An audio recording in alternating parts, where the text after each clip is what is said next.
ოპოზიციის ალიანსი შედგა 9 პროდასავლური პარტია გაერთიანდა ერთობა ერთად გამარჯვებისთვის. ოპოზიციური პარტიების ალიანსი გამარჯვების ერთობლივ სტრატეგიაზე და ურთიერთთანამშრომლობის წესებზე შეთანხმდა. წინასწარ შემუშავებული გეგმით საზოგადოებას ისინი ერთიან მოქმედებას პირდებიან. ოფიციალური განცხადების მიხედვით ალიანსი მიზნად ისახავს ივანიშვილის ავტოკრატიული რეჟიმისგან საქართველოს გათავისუფლებასა და ევროატლანტიკური კურსის აღდგენას. იმედი და პოზიტივი ტყუილებს ანთხოვდნენ საქციების დაწესება მიზანშეწონილი იყო. ამის შესახებ გაერთიანებული სამეფოს ყოფილმა პრემიერ-მინისტრმა ბორის ჯონსონმა განაცხადა. მისი თქმით, დიდი ბრიტანეთი ოცნების პროპაგანდისტული ტელეკომპანიების დასანქცირების გადაწყვეტილებას ღრმა ანალიზის საფუძველზე იღებდა, რადგან ისინი დემოკრატიულ ღირებულებებს აზიანებენ.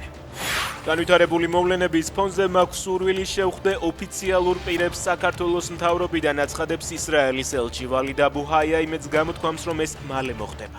ისრაელში არიან საქართველოს მოქალაქეები და მინდა მათ იცოდნენ, ჩვენ არამხოლოდ ჩვენს მოქალაქეებს ვიცავთ, არამედ ყველას, ვინც ისრაელშია, თქვა დიპლომატმა. ირანთან ომში დიდი ტალღა ჯერ კიდევ წინ არის, განაცხადა ტრამპმა CNN-თან საუბარში. ამერიკის პრეზიდენტის თქმით, ამერიკის სამხედრო ძალები ირანს სამარცხვინო დამარცხებენ, მათ მიწასთან ვასწორებთ. ვფიქრობ, ყველაფერი ძალიან კარგად მიდის, თქვა ტრამპმა.